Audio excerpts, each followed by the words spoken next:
Every successful fashion brand, from Chanel to Cortez, has one thing in common. They don't just sell clothes, they sell a story, a feeling, a lifestyle, a belief system. And here's the truth: you can have the best designs in the world, but if your brand's story doesn't connect with your audience, it's going to go nowhere. So, in this video, I'm breaking down how to build a fashion brand story that actually sells. Even if you're just starting out and don't have the biggest budget, with these steps, you are still able to make a big impact and grow your brand. You'll understand how to turn your ideas into a movement, something people want to wear, support, and believe in. I am Asa Ranson, founder of Anderson Dewell Communications, and I have spent the last 5 years helping fashion brands go from a concept or a startup to working within their community cultures. From startups to established names, I've seen how strong stories can transform small labels into household names. So today, I'm going to walk you through step by step how to create, refine, and communicate your fashion brand story, the same processes we use with our clients inside the agency. So you're probably asking yourself why storytelling matters more than ever. Let's start with why this matters so much. Because in today's world, people aren't just buying products, they're buying into meaning. Think about Nike. When you buy a pair of Nikes, you aren't just buying sneakers, you're buying into just do it. It's a movement, a motivation, identity, and culture all in one tagline. Or look at Jacquemus. That's a brand that isn't just selling clothes, it's selling the dream of a French summer in warm, romantic, and chic. That's what your brand story needs to do. It needs to answer these three questions: what do you stand for? Who are you for? And why should people care? The story isn't just for your marketing, it's your foundation. It shapes your visuals, your tone of voice, your packaging, and even the people that you collaborate with. Without it, your brand will always feel like it's chasing trends instead of leading them. Step one: define your core values. Every good story starts with values. Values are the soul of your brand. They're what guide you in every decision, from who you hire to which fabric you choose to the message you post on social media. Ask yourself, what problem does my brand solve? What beliefs do I hold about my style, quantity, quality, or creativity? What do I refuse to compromise on? For example, Patagonia stands for sustainability and responsibility. Cortez stands for rebellion, community, and British streetwear. APC stands for simplicity and Parisian minimalism. Your values become your Northern Star. They keep your stories consistent even as your brand grows. Write down 3 values that define you. Don't overthink them, they'll shape you in everything that follows.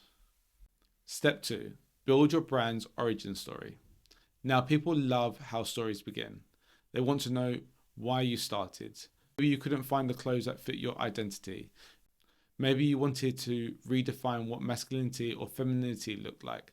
Maybe you started designing on your bedroom floor during lockdown. Whatever it is, own the story. The brand's origin story is the why. Think Virgil, an architect turned fashion disruptor who blurred the lines between streetwear and luxury. The story alone gave him credibility. Or Simone Porter, from Jacquemus, who built his brand in honor of his mother. The personal connection made every piece feel so emotional. So don't hide your beginnings, lean into it. Even if it's humble, that's what makes it powerful. Step 3: know your audience and speak their language. Here's where most new designers go wrong. They think their brand is for everybody. But if your brand is for everyone, it's for no one. You need to get specific. Think about how old they are, what they do on the weekends, what music do they listen to, what do they do for work, where do they live, what other brands do they buy into. Let's say your audience is creatives in their 20s and 30s who value minimalism and coffee culture. That's your cos or architect crowd. Once you know who they are, your visuals, language, and marketing will naturally align. Step 4: create a mood board that tells a story. Now, here's where creativity meets clarity. Before you design a product, build a mood board that captures your brand's world. Include colors that represent your tone, textures that reflect your style, and images that show your audience the environment and the lifestyle. Font and photography styles that match your voice. This isn't just a Pinterest exercise, it's your visual identity map. When you hand that to a photographer, stylist, or PR team, they'll instantly understand your world. Pro tip: make 2 mood boards, one for the aesthetic and one for the emotion. Because good brands don't just look nice, It's all about feeling something. Step 5, talk to your audience, literally.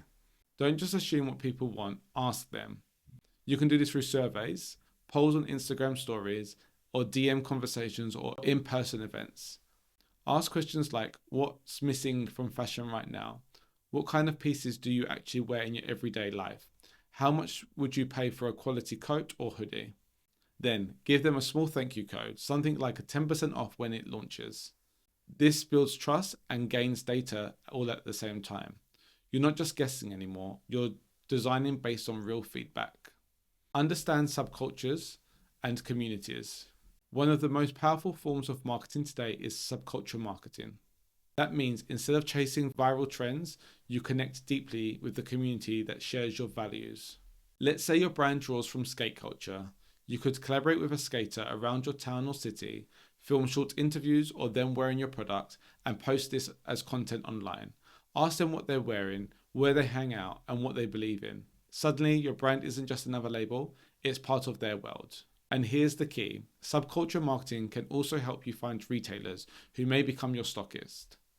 If your skaters all buy from the same 3 independent stores, that's who you pitch to next. Small and independent retailers are gold for emerging brands. They take more creativity risks, stock smaller batches, and actually tell your story to customers. Step 7, your visual story content that converts. Your visuals need to do 2 things, build emotion and build trust. Forget the perfect studio photos. People want to see real life. That's why UGC or user generated content performs so well. It feels authentic, it shows your product in emotion, in context, and in someone's actual world. When buyers or press see that, they don't just see a garment, they see a culture. When buyers ask who's wearing your stuff, you can literally show them hundreds of posts. That social proof is worth more than just a paid ad. Step 8, build emotional touchpoints across every channel. Your story needs to live everywhere, not just on the about page.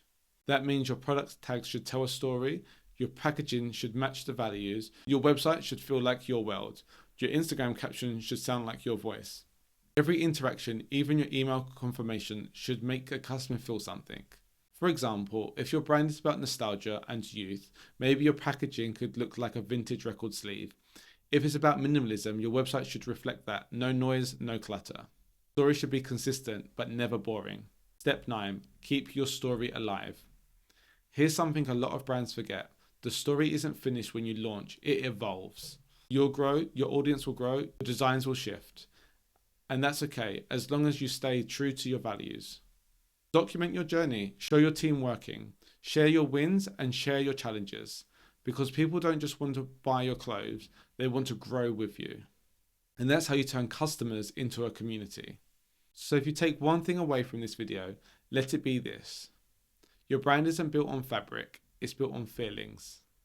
A strong story can make a small brand unforgettable because at the end of the day, fashion isn't just about what people wear, it's about what they believe in. I'm Asa Anson. This is what they don't teach you at fashion school. If this has helped you, drop a comment about your brand, hit subscribe and share this with someone starting their own fashion journey. See you in the next episode of the Designer Playbook.